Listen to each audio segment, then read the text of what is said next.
Welcome to Birken Forest Monastery's live stream. I'm Ajahn Sona. This is an opportunity for questions and answers from all over the world. Please submit a question if you wish, and we will attempt to answer it. Let's start with the first question. Metta. Okay, Ajahn. Good morning. So the first question is from Quesitor in Melbourne, Australia. Hello, Ajahn. How does a puthujjana differ from a Sotapanna if they have both practiced satipatthana all their lives? Does attenuation of sensual desire and ill will only become permanent for a Sotapanna, and if so, why? So for the audience, Sotapanna is the first stage of enlightenment. Puthujjana or puthujjana is a worldling, one who hasn't.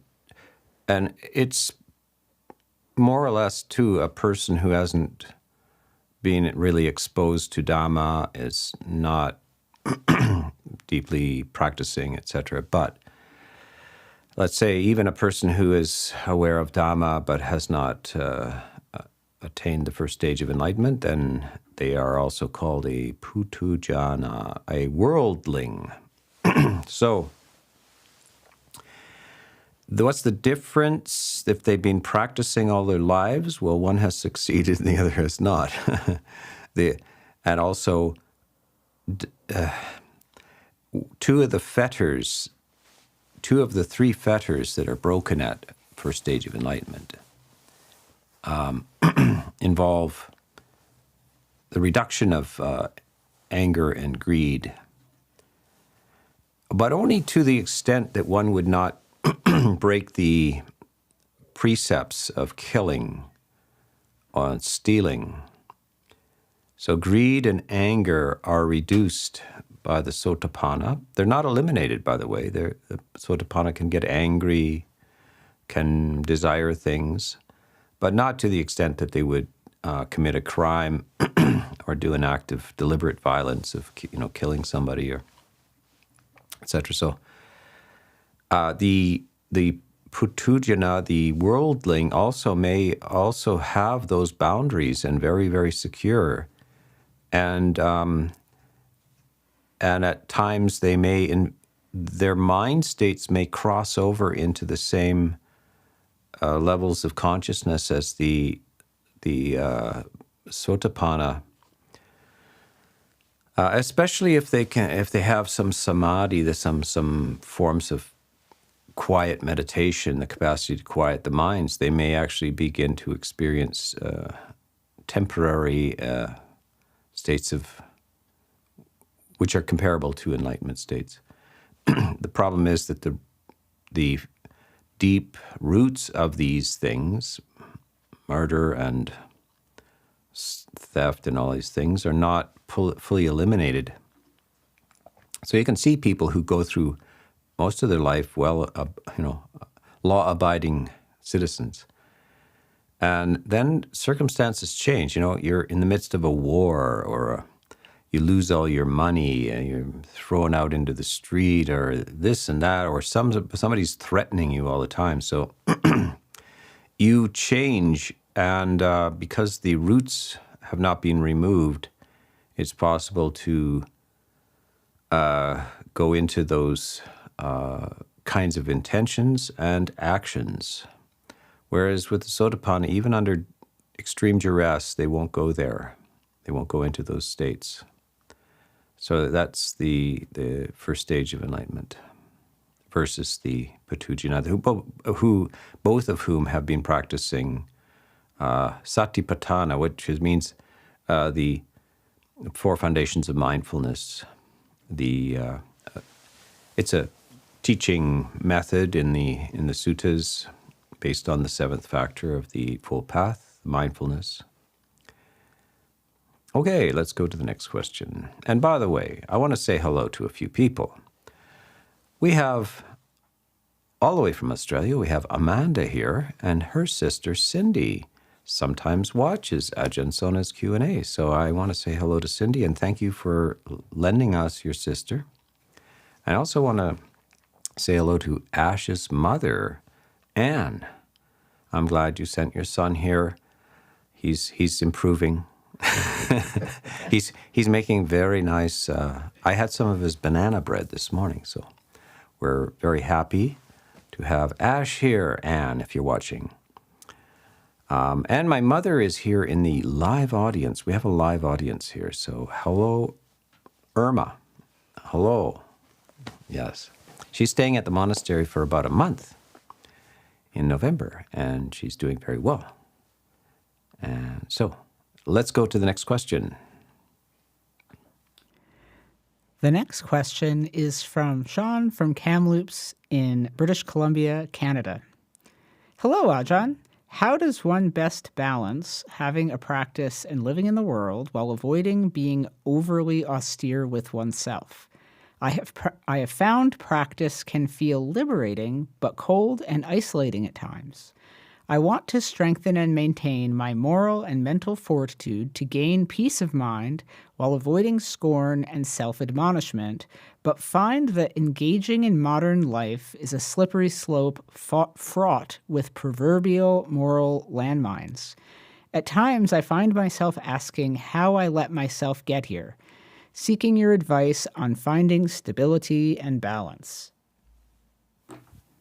Yeah, this is the case for lay people who are very serious about the practice.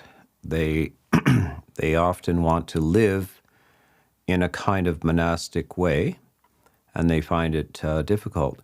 By the way, we see this in the suttas where, in fact, royalty, aristocrats,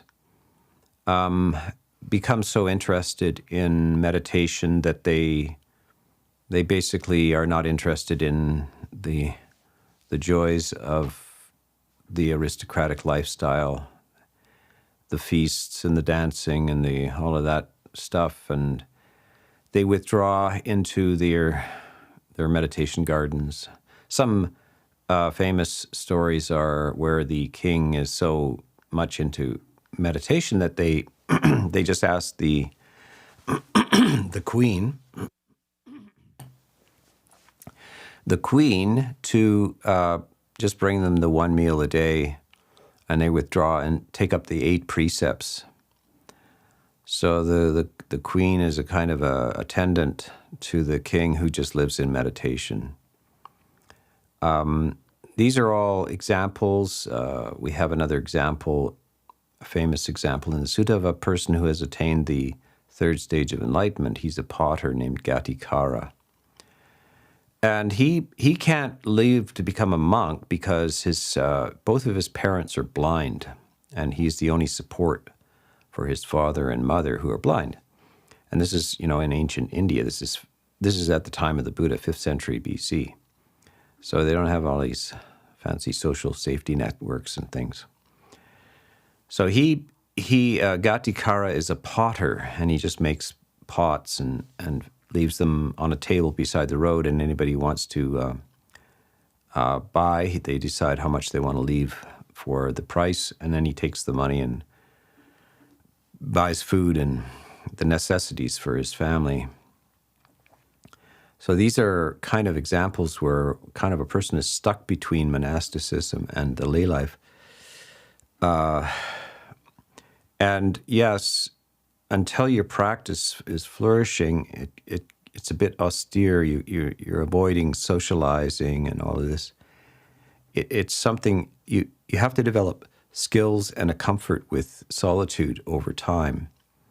The other place that it's good to go to get refreshment is our monasteries and retreat centers where you fit in perfectly. Everybody there is, practicing silence and living in a meditative lifestyle.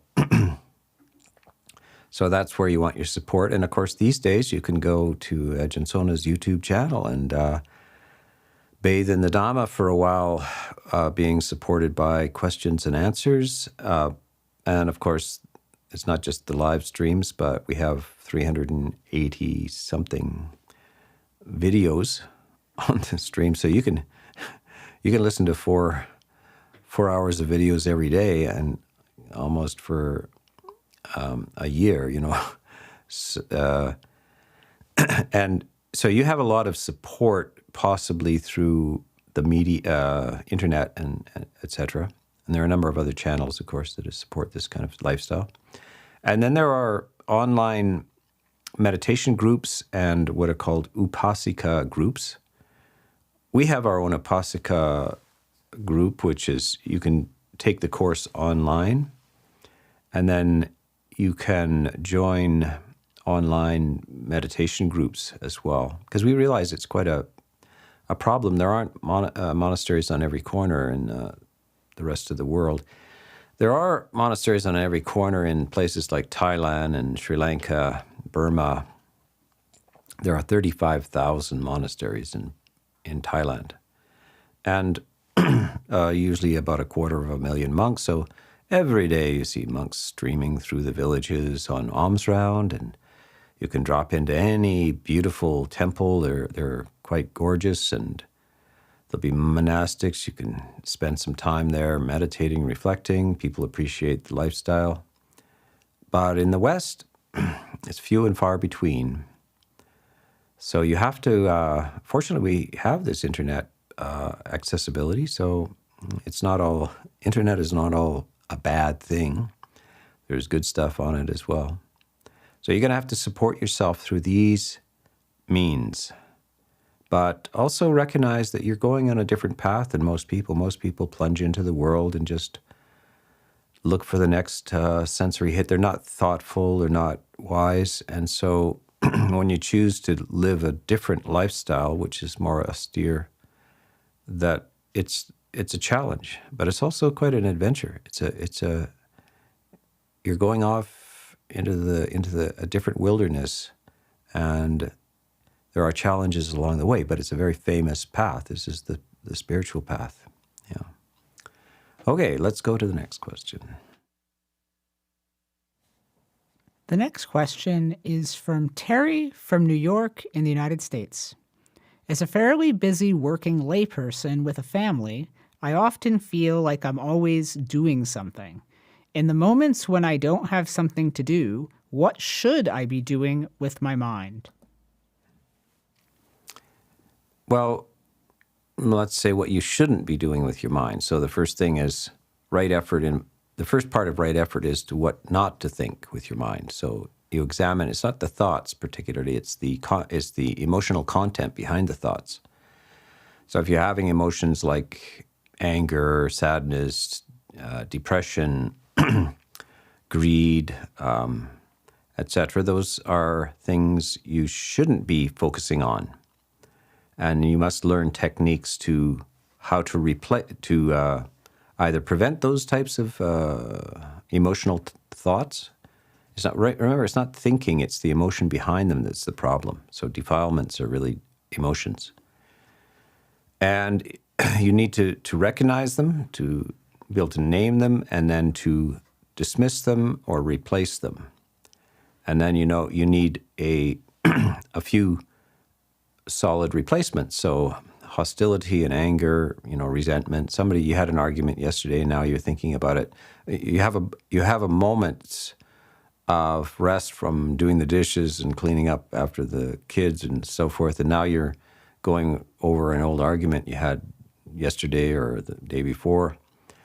Now you got to recognize that and say, well, what shall I replace that with? So the replacement is some form of loving kindness or compassion or equanimity.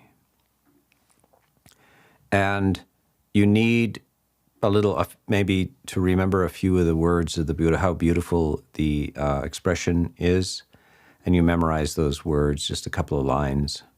And it doesn't even have to be from the Buddha. It could be from Shakespeare or somebody, anything beautiful on the beauties of goodwill and how it enhances your well-being and so forth. And that's what you bring into mind, and you float around with that for while you're not engaged in your tasks. But even when you're engaged in your tasks, the background can be one of goodwill and joy and ease, and that's what you should be looking forward to. In ordinary life, when we read magazines and listen to the chit-chat type of channels and so forth. It's all about exploring all these different emotions that people feel, but there's no attempt to advocate for being in a state of well-being and emotional well-being. It's more or less talking about the ordinary person's mind as it is, without the thought that it could be different. So Buddhism is very much for change and effort. So the right effort must be made, and negative types of emotions should be prevented and removed, and positive types of emotions should be developed and cultivated and maintained. And you should aspire to and think that it's possible to remain in a state of, pretty well ease and joy and well-being all day long. So that's kind of an aspiration that you have, and you aspire towards that. The next question from the chat is from Ermia from Poland. Dear Ajahn Sona, when we meditate in a group of people filled with loving kindness, can those from a distance feed off their positive energy? What about meditation, blessings, and chanting that took place in the past, but the recording is available online? To sum it up, can energy transcend distance and time? Well, lots of people think it can, and not just in the Buddhist circles.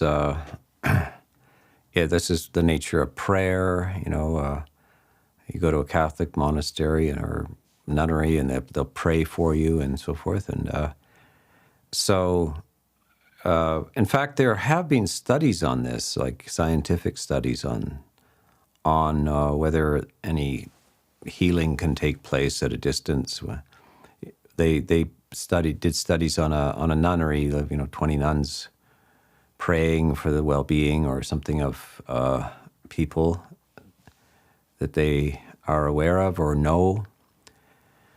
And the results seems to be positive, but we're in also a scientifically skeptical age where we dismiss the idea that some sort of energy can come out of the mind and travel over distances. It's just the way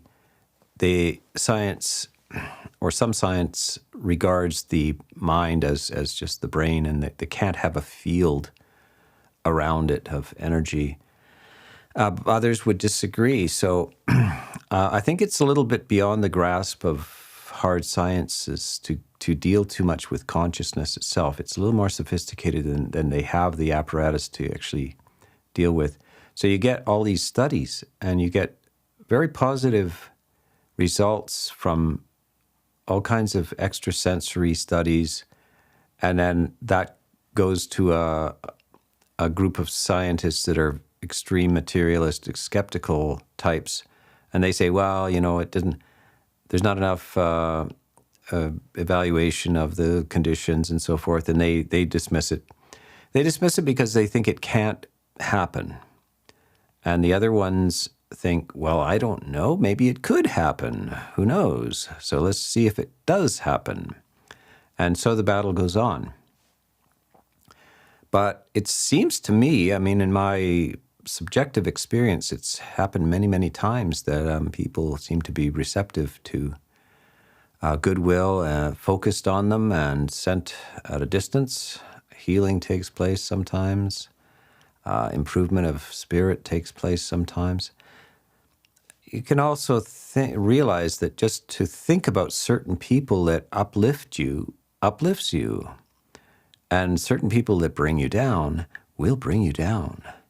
They may not even be alive, but your mind bringing them up definitely has an effect on you. So negative memories, trauma, and so forth is very famous for producing depression and ill health. So in a sense, it has been preserved through time, hasn't it? That person's negative energy has been preserved through time in your mind. And the positive person who you look back on with is very uplifting, can can help you, and that's being preserved through time as well. So on the subjective level, your memory and recollection of positive and negative things obviously have a very strong impact on you. There's no doubt about that.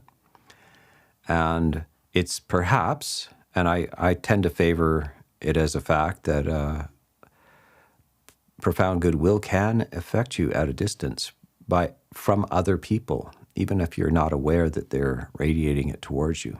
Yeah. The next question is from Anonymous from the live chat.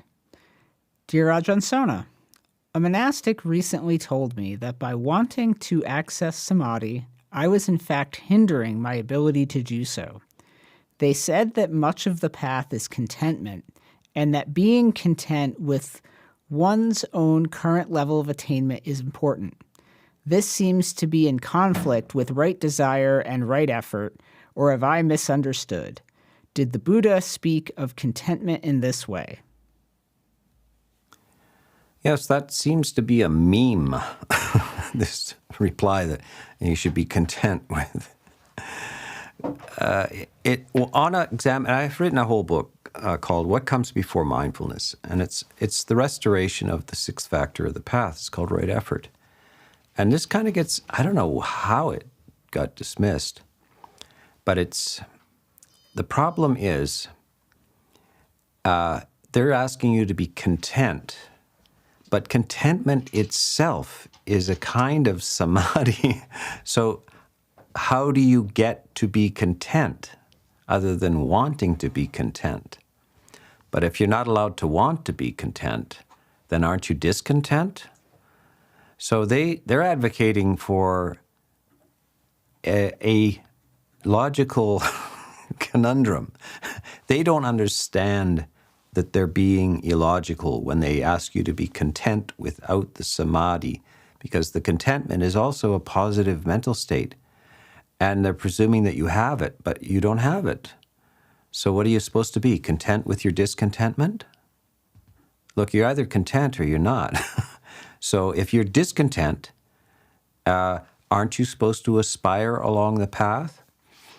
And of course, in order to clear up the question of whether you're supposed to try or not, all you need to do is read the full description of the sixth factor of the path called right effort.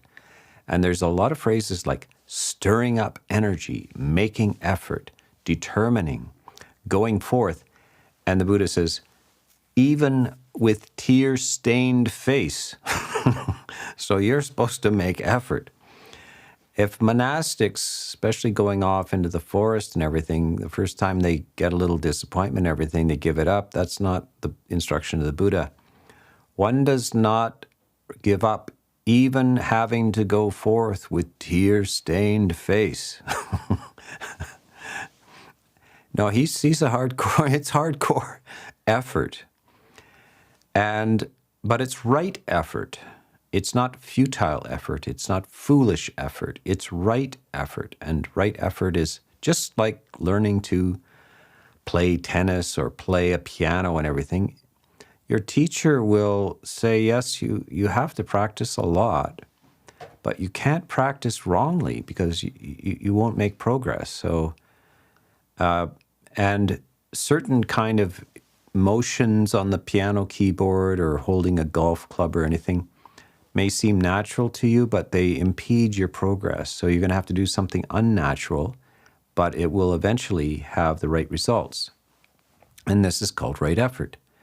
And so if you go to get lessons from somebody, they say, don't be content with your present condition because you're not very good.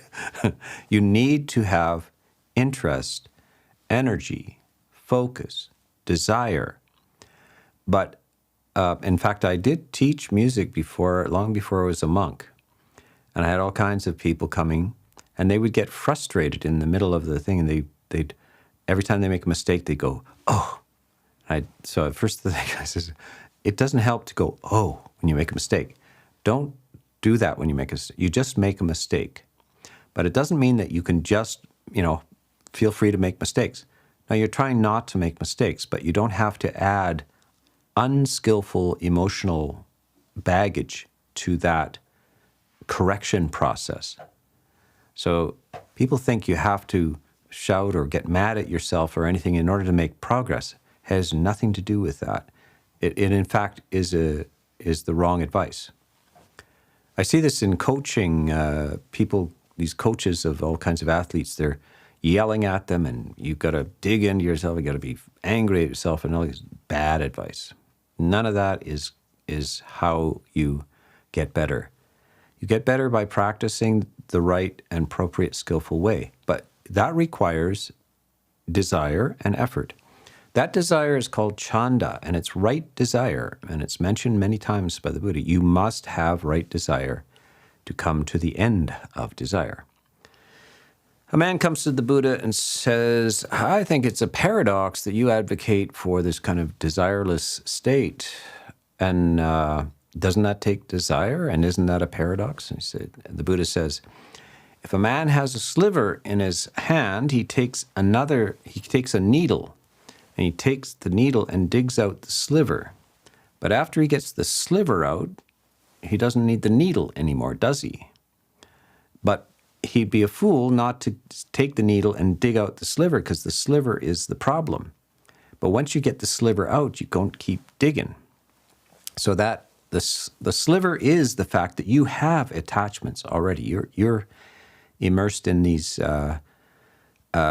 negative foundations and roots, and you need to make right effort. The needle is right effort, and you got to dig in and get that thing out. After you have achieved that, then you don't keep digging with the needle. That is the advice of the Buddha, which seems to go right over the head of many, many people. They're talking about desireless now.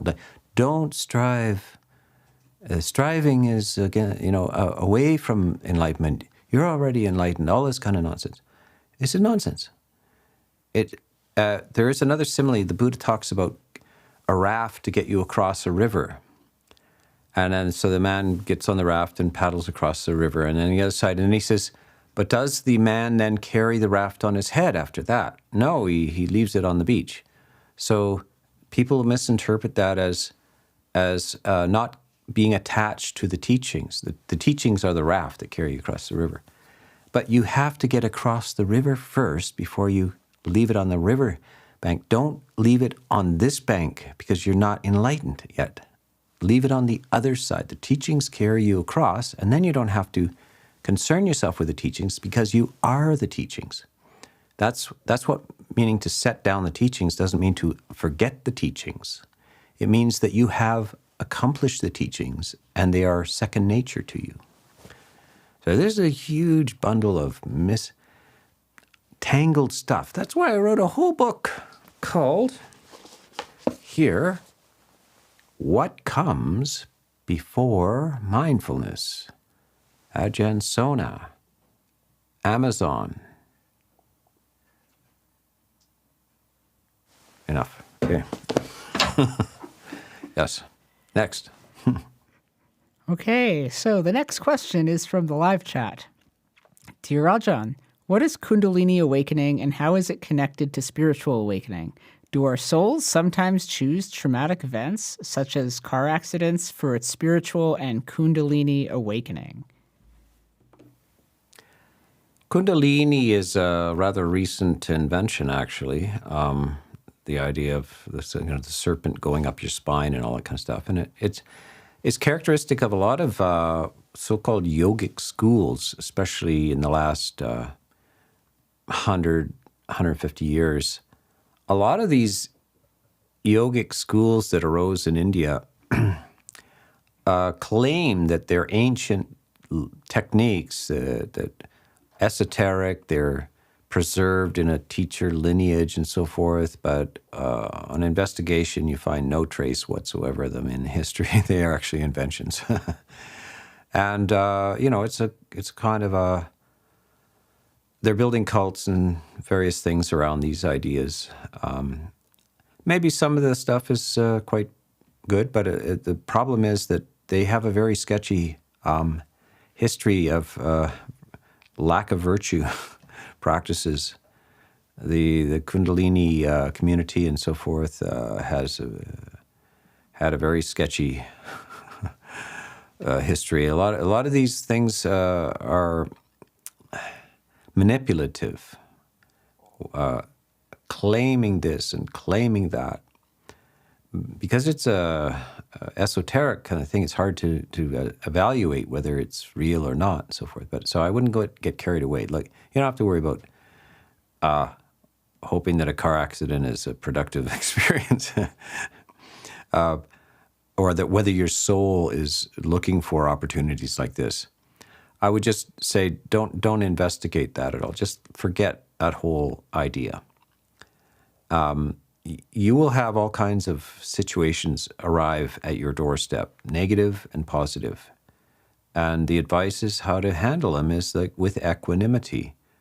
Success and failure, you attempt to be in the midst, balanced and accepting of both success and failure. And that's better than anything called Kundalini rising up your spine. Equanimity is there. Praise and blame, success and failure, good fortune, bad fortune, ill health, good health, fame and obscurity. These are the polarities of life which upset people, sweep them away. The wise person is equanimous in the midst of these things. And that is the best, that's the refuge in life. That's the thing that never lets you down, is equanimity. And it's not a little lightning bolt that goes up your spine. It's a profound ease and peace in the midst of the unpredictable and out of control world that surrounds us. That's the advocacy of all wise people. The next question is from Fernando from Brazil. During a meditation session, assuming no timer is used, what is the best time to end the practice? It's very personal. And so, of course, there were no timers at the time of the Buddha. In fact, the hour had not been made, well, it was invented by the Phoenicians or somebody like that, but it had not made its way to India. At the time of the Buddha, there weren't such things as hours or minutes. So now what do you make of that? How did timers creep into Buddhism? Through those Phoenicians. So like just throw away the idea of hours, minutes and stuff. So, you don't need a timer at all. You should start to learn a little bit about your own nature. In general, for most people, if you don't have really good samadhi, 45 minutes is a pretty good period of time. And after the 45th minute, somehow, there's a kind of each minute is a little hard after that. Most people can get through that. For beginners, they should aim for about a 20-minute meditation, and they should build it up over time and spend weeks or even months at 20 minutes, and then see if you can move it to half an hour, and see if you can move it to 45 minutes. And then that's where the hard part starts, and then the next one is to 1 hour. And most people will find that an hour is quite a long time to meditate. It's only if you break through to real good meditation that goes beyond that. If you're aspiring to real samadhi, real deep concentration, you're going to find that, well, you may not find, different people experience it this way, but you have to set aside about a 3-hour period and in which you decide not to leave the mat, but it doesn't mean that you can't change postures. And for most people, they don't have time for 3-hour meditation. So you might only have maybe once a week an opportunity to try this. So you pick your best. By the way, you need 3 hours of when you're awake, naturally awake. So some people are drowsy in the afternoon, some people are drowsy in the morning, some people are drowsy in the evening. Some people awake in the morning, awake in the afternoon, or awake in the evening. So and some people even awake at late night. They're late night types. So you figure out which one you are and try to find 3 hours. And then you just decide to commit to that patch of space that you're sitting on, 3 feet by 3 feet. And you can stand, you can change your posture, but you're not leaving that space for 3 hours. And your mind might be quite pleasant for the first 45 minutes, then it starts to get unpleasant, and you can't get any deeper, and you start to lose your concentration and so forth. If you keep persisting, it may take the mind an hour and a half or even 2 hours before it gives up. And you think there's no way you're going to get any more concentration here. You've used up all your patience and everything. But the mind, if you are determined, it will give up its resistance sometimes after an hour and a half or 2 hours. And suddenly you'll find yourself, you go into this deep state of peace. Because it resists until it knows that you're absolutely serious. You are going to persist here for this whole period. So often it will relinquish its resistance. It's wanting to wander around and realizes, okay, I'm not going anywhere. This is it. This guy is he's not fooling us. So that's the struggle to go to the next stage.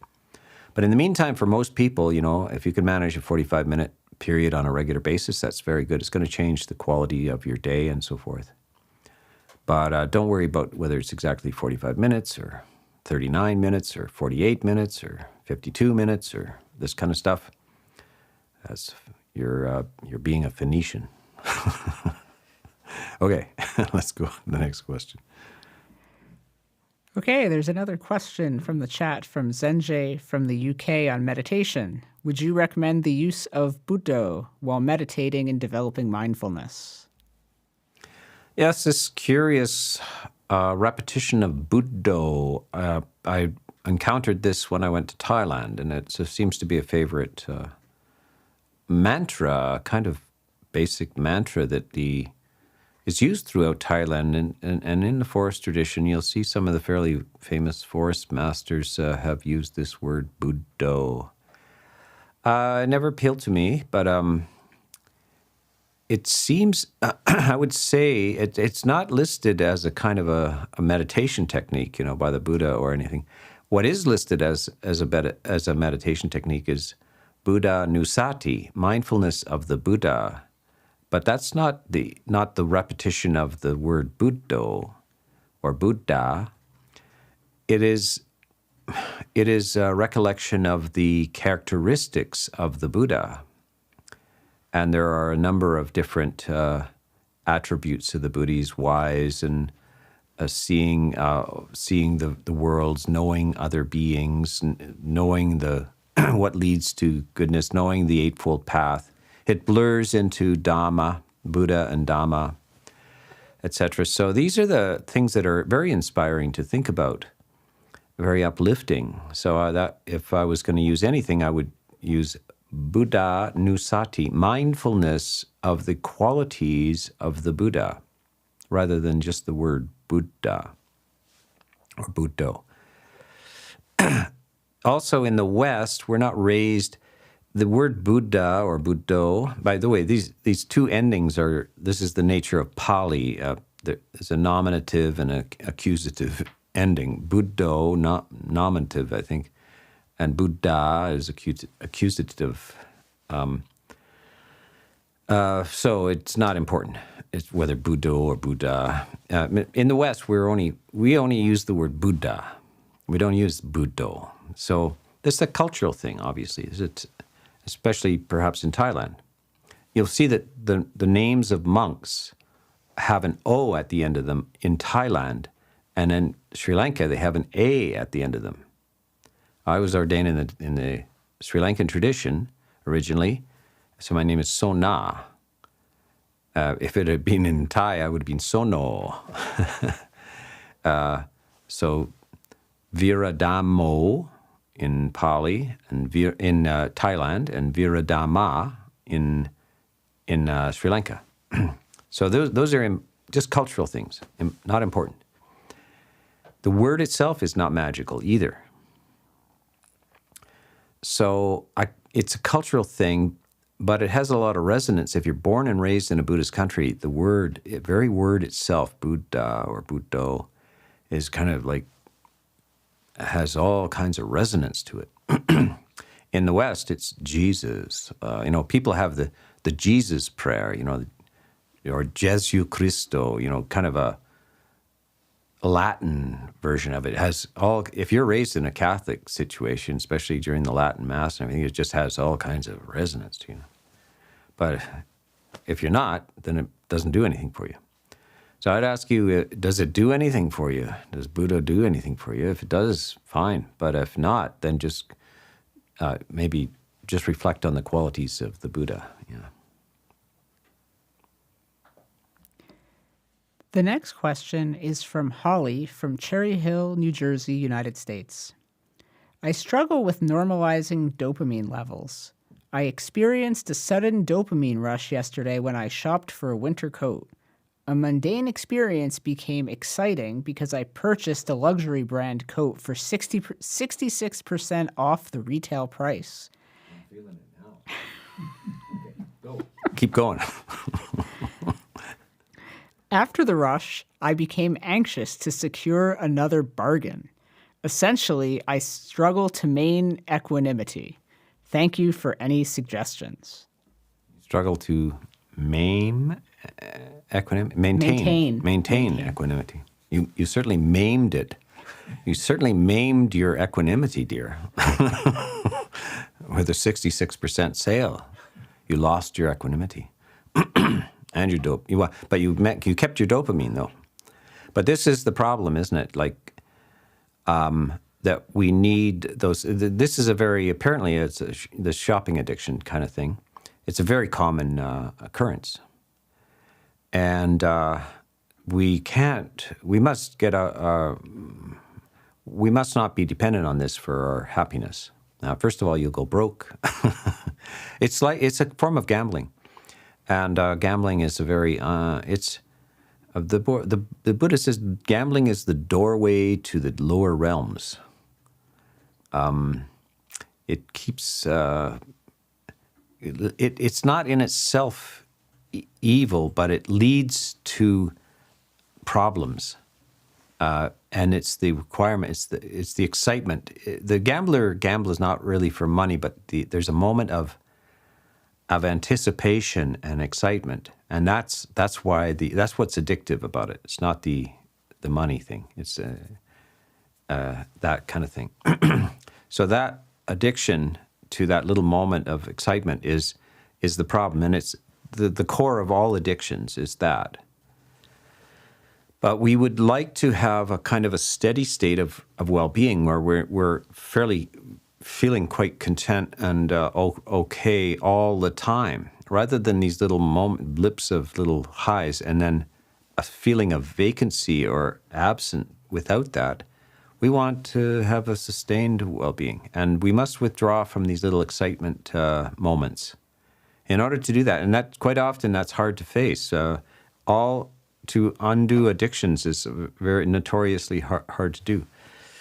But you must find alternative rewards. So you find some other way of practicing loving kindness, watching things that uplift your knowledge of things, reading great literature that enhances your understanding of humanity and yourself.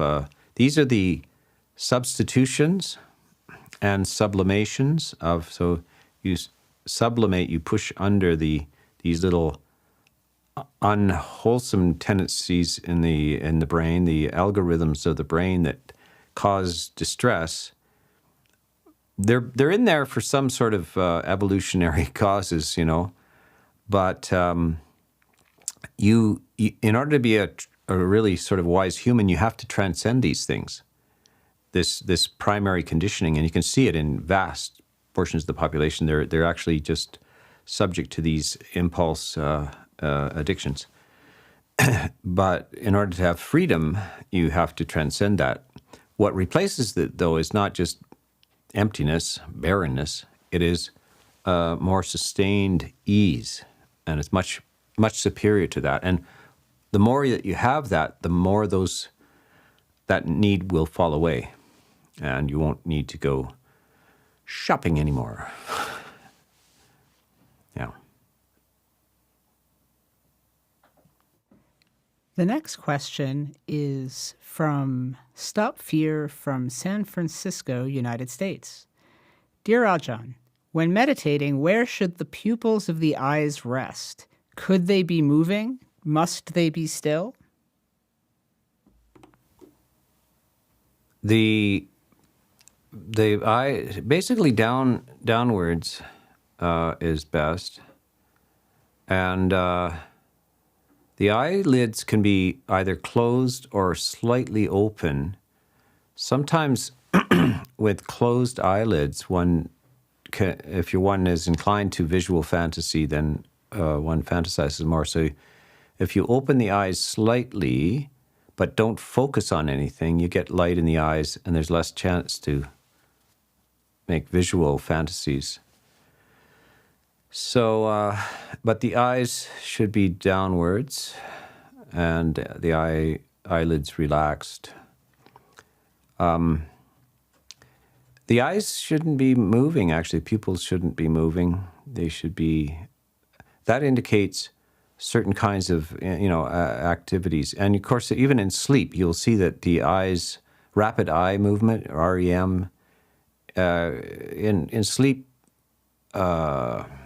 observation, scientific studies of sleep, you'll see the eyes move when they're in the dreams, when you're asleep, they move all over the place. So that movement of eyes indicates thought processes and, that kind of stuff.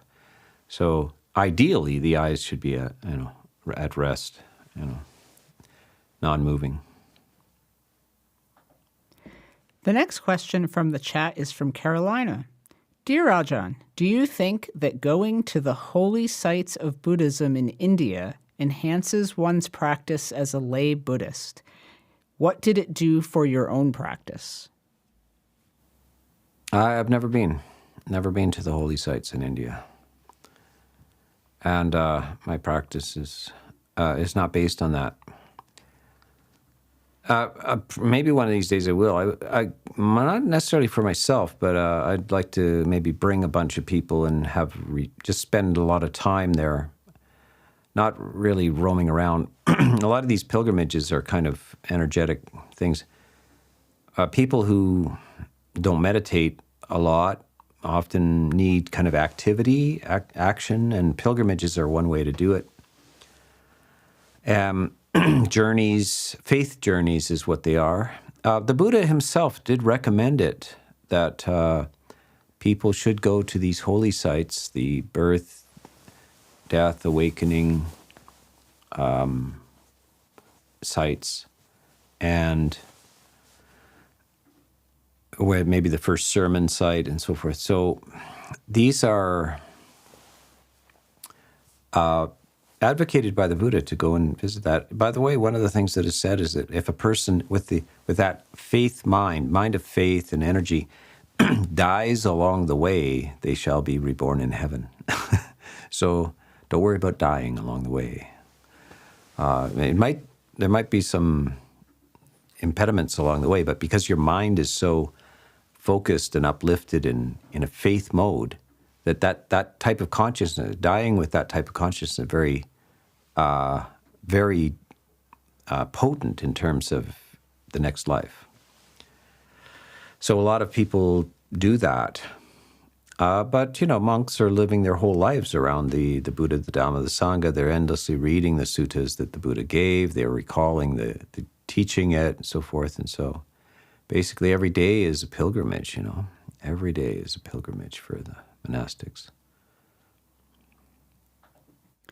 The next question from the chat is from Gabriel from Florida, United States. Dear Ajahn, I'm a Hindu, but I find Buddhism helpful in my life.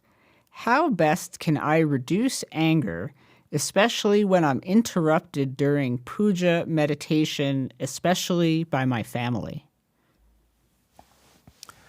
Yeah, I mean, most of our buttons get pushed by people who are close to us.